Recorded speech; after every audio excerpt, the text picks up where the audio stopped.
البرشامة السريعة أو البايلكوفان.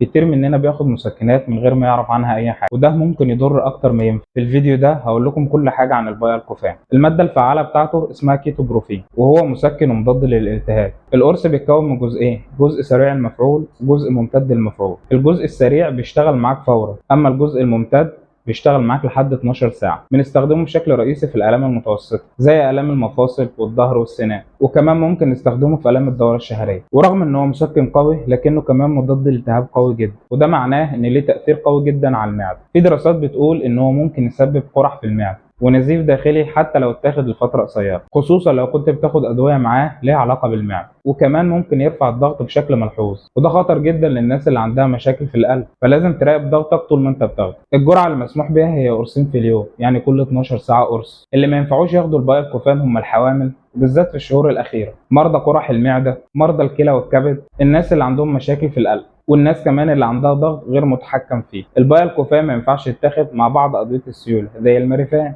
وكمان أدوية الضغط، وكمان الأدوية اللي مديرة للبول. ونصيحة ليك، ما تستخدمش البايلكوفان على معدة فاضية، ولا حتى تاخده من نفسك بدون استشارة الصيدلي أو الطبيب اللي بيعالجه، خصوصا لو بتاخد أدوية معاه. البايلكوفان مسكن قوي وفعال، لكن مش لأي حد، ولازم تاخده بحذر شديد. انتبه لصحتك واستشير دايما قبل ما تاخد أي دواء. صيدليات الصحة دايما في ظهرك بخدمة توصيل لحد باب بيت. اطلبنا على الواتساب أو رسائل الصفحة. شكرا ليكم ودمتم أصحاء.